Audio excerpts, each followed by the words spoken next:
देखिए, long term complications of Covid यह होते हैं कि अ, सबसे पहले तो यह पता होना चाहिए कि अगर आपकी माइल्ड डिजीज़ से आप रिकवर हो रहे हैं तो ज़रूरी नहीं कि आपको लॉन्ग टर्म कॉम्प्लिकेशंस रहें।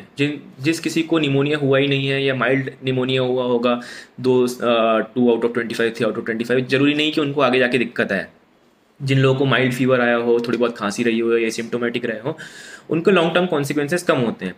कॉन्सिक्वेंसेस लॉन्ग टर्म उन लोगों में रहते हैं जिन लोगों को मॉडरेट टू सीवियर डिजीज़ हुई हो, जिनका बहुत ज़्यादा फेफड़ों में इन्फेक्शन हुआ हो, उससे रिकवर हुए हो, तो उनमें लॉन्ग टर्म कॉन्सिक्वेंसेस देखे जाते हैं। सबसे कॉमन कॉन्सिक्वेंसेस जो रहता है पोस्ट वायरल फटीग जो होता है। कुछ लोगों को दूसरे हफ्ते में थकान सी चालू हो जाती है, कुछ लोगों को रिकवर होने के बाद थकान और फैटीग चालू होती है। तो यह कुछ हफ्ते तक रहती है, और जिसके लिए हम बोलते हैं कि आप अपने आप को हाइड्रेशन मेंटेन करके रखें, खूब ज़्यादा पानी या जूसेस वगैरह पिएँ। इन सब से जो है थकान पे बहुत ज़्यादा फ़र्क पड़ेगा आपको, फैटीग से रिकवर होने में, फाइट करने में फ़ायदा होता है। दूसरी चीज़ पोस्ट कोविड आर्थरेल्जिया जो होती है। आर्थरेल्जिया मतलब जॉइंट पेन। जैसे कि हमने देखा है चिकनगुनिया एक प्रकार का वायरस होता था, तो पोस्ट चिकनगुनिया जो जॉइंट पेन होता है बहुत ज़्यादा लोगों को, कई बार लोगों में गठिया भी हो जाता है। तो उसी टाइप से कोविड भी एक वायरस इन्फेक्शन है, सिमिलरली डेंगू भी एक वायरस इन्फेक्शन है। तो इन सब में जो है पोस्ट वायरल आर्थरेल्जिया जॉइंट पेन बहुत कॉमन होता है, जो कि कुछ हफ्तों से लेकर कुछ महीनों तक चलता है, और उससे रिकवर होने में पेशेंट्स को कई बार दिक्कत भी आती है। कोविड से होने वाले से रिकवर होने के बाद जो जोड़ों में दर्द होता है, उसमें हम ये एडवाइस करते हैं कि कभी कभी आपको बहुत असहनीय वाला दर्द हो तो एक पैरासीटामॉल टैबलेट या जो पेन किलर आपके पास हो, नेप्रोक्सेन या एटोरिकॉक्सिब, जो भी आपके पास अवेलेबल हो, 1 या 2 टैबलेट कभी कभी एसओएस बेसिस पे ले सकते हैं। लेकिन अगर आपको लग रहा है कि यह अनबियरेबल पेन हो रहा है तो फिर एक आप डॉक्टर को दिखाइए, और उस बेसिस पे यह जज करें कि ये पेन आपको पोस्ट कोविड के कारण ही हो रहा है या कोई और दिक्कत तो नहीं है।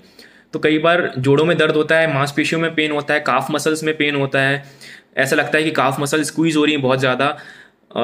तो उसके लिए हम यही बोलते हैं कि आपको प्रॉपर इलेक्ट्रोलाइट सप्लीमेंट्स लेना चाहिए, आप लोग को मैग्नीशियम सप्लीमेंट्स लेना चाहिए। एल कार्निटिन जो होता है इसके लिए वो बहुत ज़्यादा फ़ायदा देता है काफ मसल्स पेन्स में, मांसपेशियों में दर्द होना, जांघों में दर्द होना, पिंडलियों में दर्द होना, यह सब बहुत कॉमन सिम्टम्स है कोविड से रिकवर होने के बाद इलेक्ट्रोलाइट इम्बैलेंस के कारण।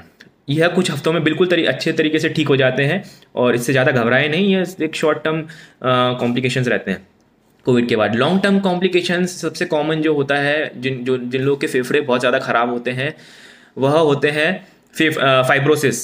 लंग फाइब्रोसिस जो होता है पेशेंट्स का, अगर किसी का 40% लंग इन्वॉल्वमेंट हुआ है या 50% लंग इन्वॉल्वमेंट है, तो पोस्ट कोविड लंग फाइब्रोसिस का मतलब लंग्स बहुत ज़्यादा सिकुड़ जाते हैं।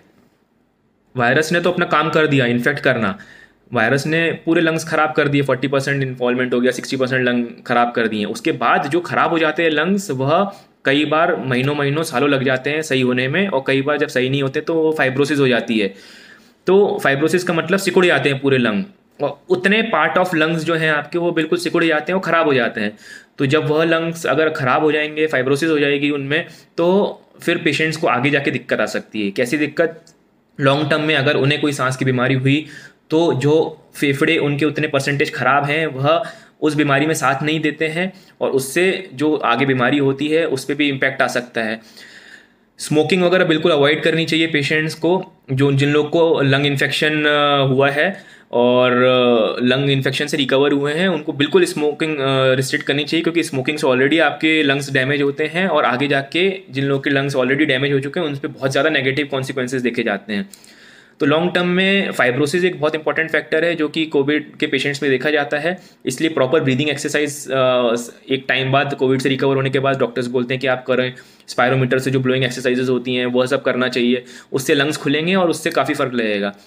कई अधिकतर यह कुछ हफ्ते महीनों में ठीक हो जाती है, पर लॉन्ग टर्म में फाइब्रोसिस जो है आगे जाके थोड़ी थोड़ी दिक्कत दे सकती है सांस में कोविड से रिकवर्ड हुए मरीजों को।